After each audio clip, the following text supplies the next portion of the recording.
Do we have to look at the camera? Should be smiling.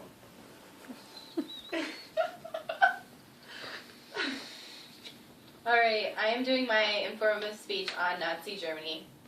Many people have heard and know about the Nazis in Germany, but not many people know about most things that happen behind the scenes.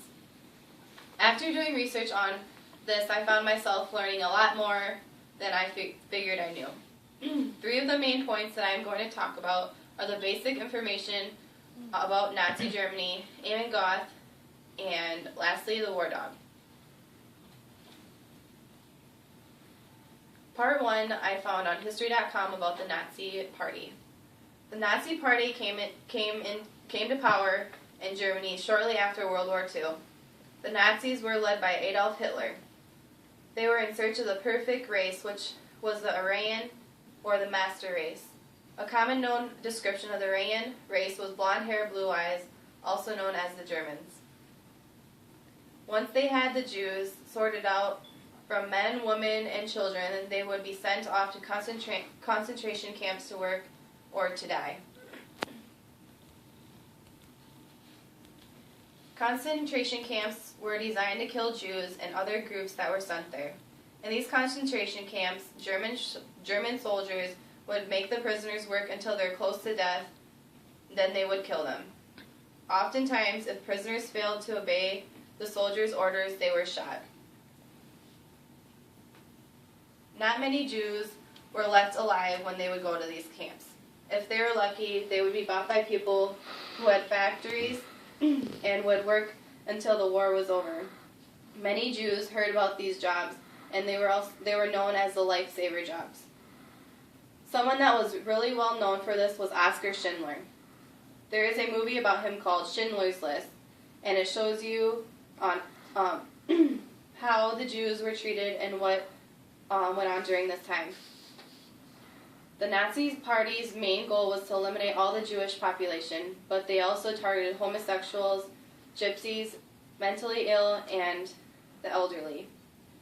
The Nazis began by ordering all the Jewish population to wear the Star of David. By forcing the Jews to wear this, they were able to recognize all the Jews by seeing the star on their clothing. If they didn't wear the star, they were shot instantly. The Nazis were so powerful that all the groups they were targeting were deathly afraid of them. Jews were called to show up at train stops by certain days, and they're transported to death camps or concentration camps.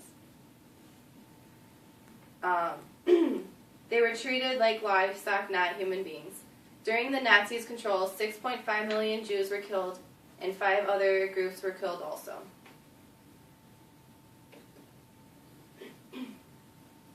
Part 2 I found on Auschwitz.htm, which was the website I found about Amon Goth.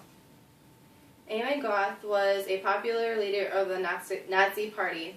Goth is said to be the perfect representative of the beliefs of the Nazi Party. The reason people say this is because he was a powerful and scary man. People looked at him in the fear of their lives.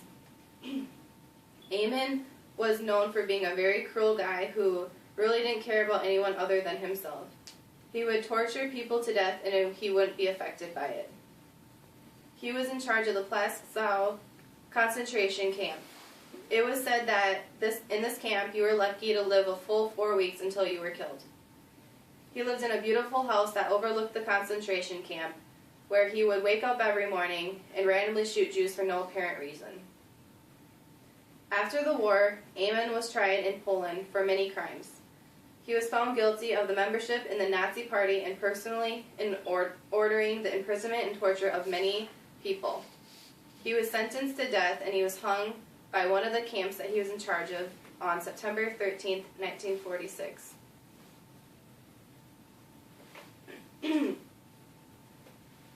Part 3 I found on Huffington Post, which was where I found the information about German Shepherds.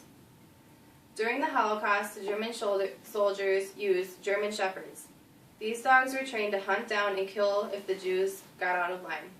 These dogs were guard dogs of the SS officers who were in charge of them.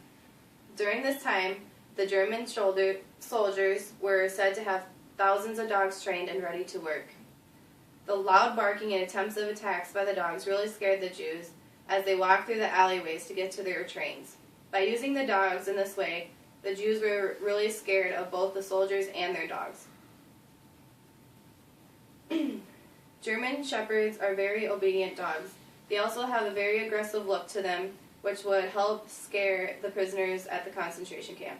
Because these dogs listened so well to their owners and would protect them no matter what situation it is why they used them during this era. Even to this day, they use German shepherds in the war and also as cop dogs. After doing the research on this topic, not only did I learn more about the Nazis, but now you did too. I found this information very interesting and yet heart-wrenching of how the Jews and other groups had to go through this. And hopefully this world never has to go through something so horrific again.